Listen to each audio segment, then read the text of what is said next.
Hi guys, got an arm workout for you here today.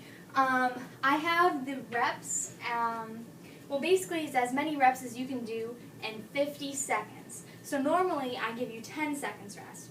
If you're doing resistance interval training, you might want to increase that rest time depending on your goals. So if your goals are muscular endurance, then you want less rest, so maybe 10 seconds.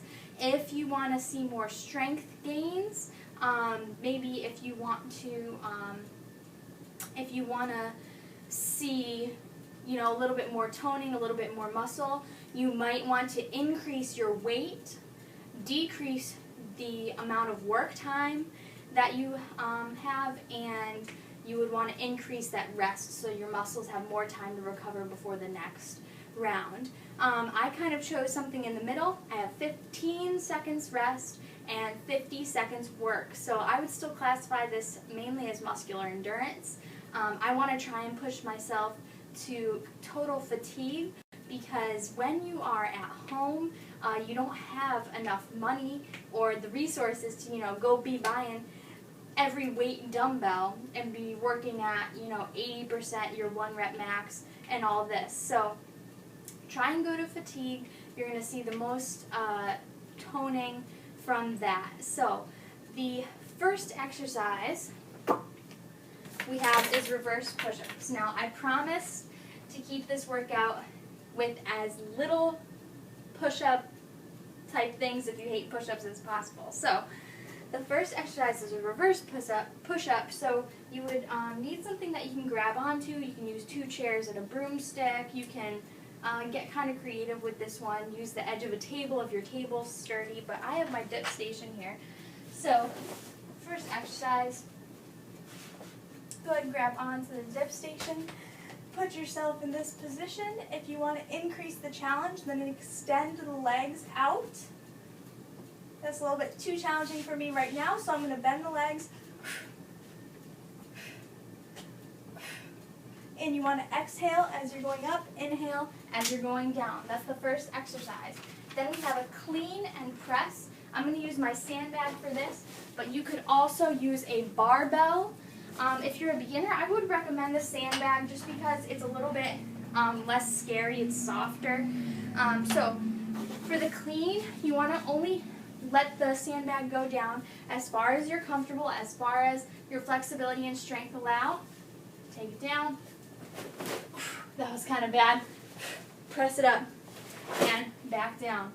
One more time. Let me see if I can do that a little bit better for you.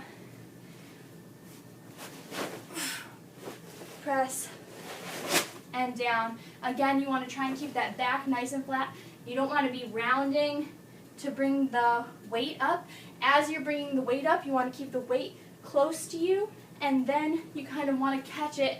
You want to catch it under it, and then press it on up. It's a little bit easier with a barbell. I have 30 pounds in my sandbag. If I was using a barbell, I would use more weight. Then we have moonwalks, and I'm going to use the dip station for this one as well. If your gym has a pull-up station, usually that's kind of a dip station as well, and you could do this there. So I stagger my feet, and I try and get my elbows to about 90 degrees. Keep it nice and controlled, and switch sides.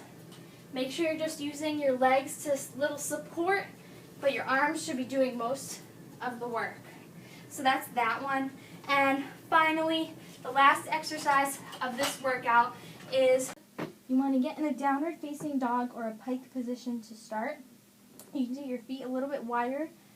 Make sure the hips are lifted back and up to the ceiling.